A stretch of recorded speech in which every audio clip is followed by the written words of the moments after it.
Students, welcome back to another video session. और आप ये फिज़िक्स का एक इंटरेस्टिंग लेक्चर देख रहे हैं जहां हम कॉन्सेप्ट बेस्ड एमसीक्यू कैसे सॉल्व करते हैं फॉर जेई लेवल वो डिस्कस कर रहे हैं। तो चलिए शुरू करते हैं। ये एक सर्कुलर मोशन से रिलेटेड एक सवाल है। तो सवाल इस तरह का है कि ये एक सेमी सर्कुलर ट्रैक है। ये एक सेमी सर्कुलर ट्रैक है जिसका ये टॉप मोस्ट पॉइंट से एक मान लीजिए पार्टिकल को ए से रिलीज़ किया गया और ये जो इनर सरफेस है ये इनर सरफेस में ये मूव करेगा। ठीक है। तो अब सवाल ये है कि जब ये पार्टिकल मान लो कि कुछ इधर जब ये पार्टिकल मान लो ए से बी पहुंच गया है rotating through an angle theta, ये centre of the vertical semi circle है। ये एक वर्टिकल प्लेन में सेमी सर्कुलर ट्रैक है।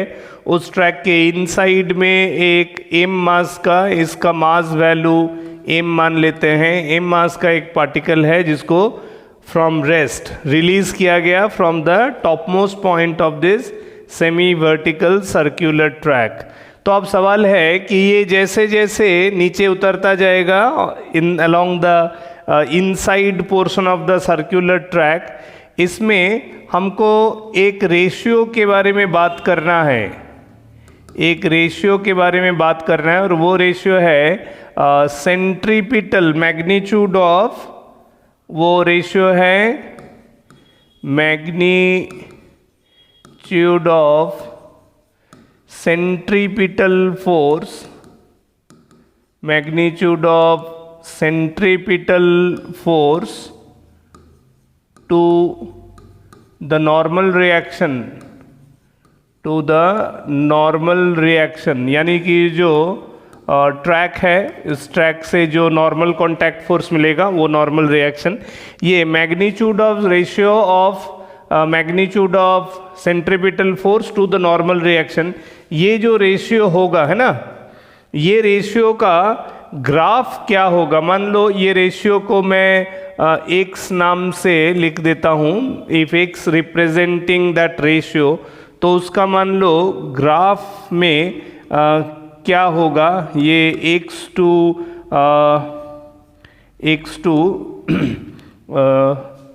As a function of time कहे, एक मिनट, हाँ ये थीटा, सॉरी थीटा के रेस्पेक्ट में, ये जो थीटा है थीटा के रेस्पेक्ट में क्या ये ग्राफ ऐसे होगा। ठीक है।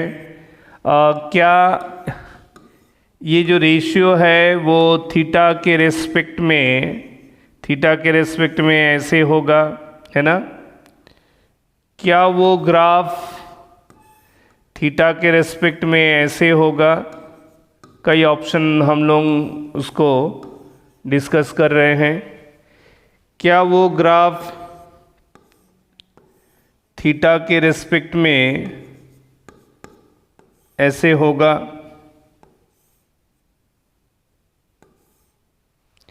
क्या वो ग्राफ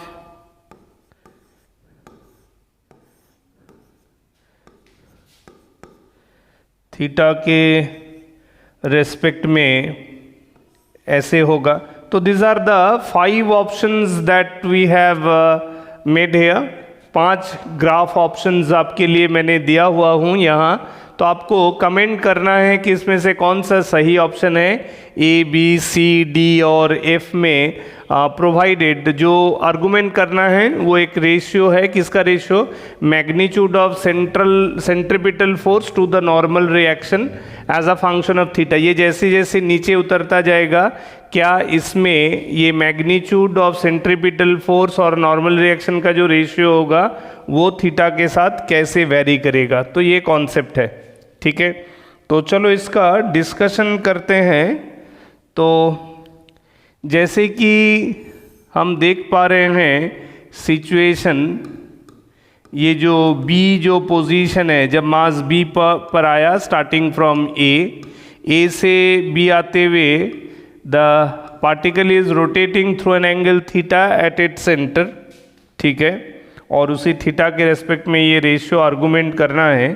तो इस मास का फ्री बॉडी डायग्राम करें तो यहाँ वेट mg डाउनवर्ड, ज्योमेट्रिकली ये थीटा है तो mg का रिजोल्यूशन इस तरह से होगा। ज्योमेट्री हम ये कह सकते हैं, ये अगर थीटा है तो this is theta, this is 90 minus theta, this is theta again, यानी कि ये टेंजेंशियल फोर्स होगा mg cos theta, radially outward force होगा mg साइन थीटा, है ना, ठीक है।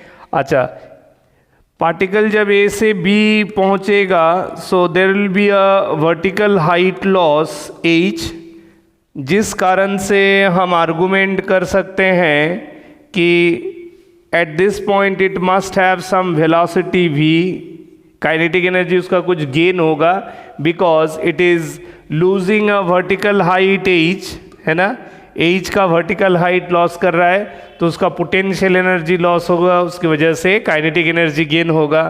तो काइनेटिक एनर्जी गेन होगा मतलब एक वेलोसिटी v होगा टेंजेंशियल, जो कि mg cos थीटा की लाइन के अलॉन्ग होगा, fine.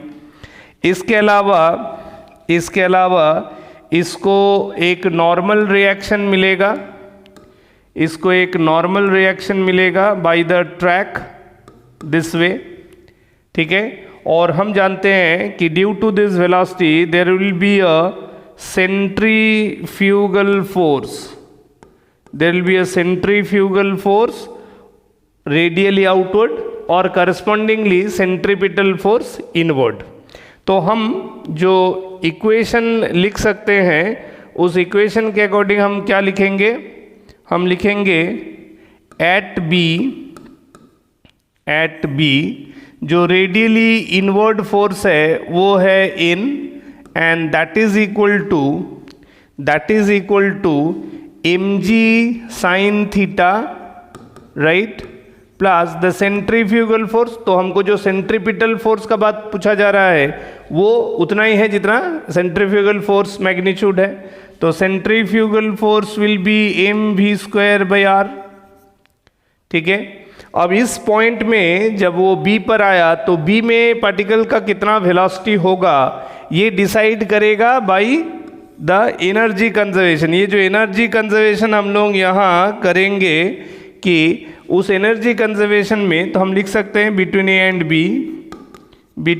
And B energy conservation अगर करते हैं तो loss in potential energy mgh that is equal to gain in kinetic energy half mv square, ऐसे लिख सकते हैं, हाँ या ना। तो इससे हम आराम से लिख सकते हैं कि this shows that mv square को डेफिनेटली 2mgh लिखा जा सकता है, हाँ या ना, 2mgh, mv स्क्वायर को 2mgh लिख सकते हैं। और further we can write down this is 2mg, h को ध्यान से देखो, ज्योमेट्री ये इस राइट एंगल ट्रायंगल में ये थीटा है तो ये h है, ये साइड r है रेडियस, तो h को हम r साइन थीटा लिख सकते हैं ना, तो small h can further be written as r sine theta. अब ये r को अगर मैं क्रॉस मल्टीप्लाई करके इधर लेके आऊं तो ये बन जाता है ना mv स्क्वायर बाई r, तो mv square by r can be written 2mg sine theta. तो देखो मेरे को magnitude of centrifugal force as well as centripetal force वो मिल गया, that is 2mg sine theta. तो इस वैल्यू को अगर मैं इसको इक्वेशन 1 इसको इक्वेशन 2 लिखूं, 2 को अगर इक्वेशन 1 में, इक्वेशन 2 रिजल्ट को इक्वेशन 1 में इस्तेमाल करूं तो हमारा वैल्यू ऑफ n हो जाता है, ध्यान से देखो, mg साइन थीटा तो था plus mv square by r that can be written as 2mg sine theta, हाँ या ना। तो इससे हमको मिल गया नॉर्मल रिएक्शन का वैल्यू 3mg साइन थीटा। तो देखो x जिसके बारे में पूछा गया, जो ग्राफ हमको प्लॉट करना था वो है x को मैंने क्या लिखा था, it is the ratio of magnitude of centripetal force to the normal reaction, यानी mv स्क्वायर बाई r का वैल्यू डिवाइडेड बाई n। तो देखो हमको वो दोनों वैल्यू मिल गया, mv स्क्वायर बाई r का वैल्यू आ गया ये 2mg साइन थीटा और n का वैल्यू आ गया ये 3mg साइन थीटा। तो इसका मतलब क्या मैं लिख सकता हूँ कि जो रिक्वायर्ड एक्स है वो basically M V square by R divided by N है, यानी कि ये 2mg sine theta by 3mg sine theta का वैल्यू रेशियो है, ये दोनों का वैल्यू का रेशियो है। तो जिसमें I can cancel out mg sine theta, so this is equal to 2/3।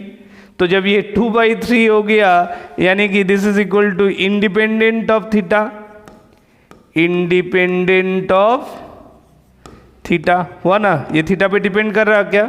Theta पे ये एक्सप्रेशन डिपेंड ही नहीं कर रहा है, यानी कि x इज कांस्टेंट, तो वैल्यू ऑफ x थीटा के ऊपर डिपेंड ही नहीं कर रहा है, यानी x कांस्टेंट है, थीटा का कुछ भी वैल्यू ले लो। इसका मतलब ये हो गया the correct graph is this.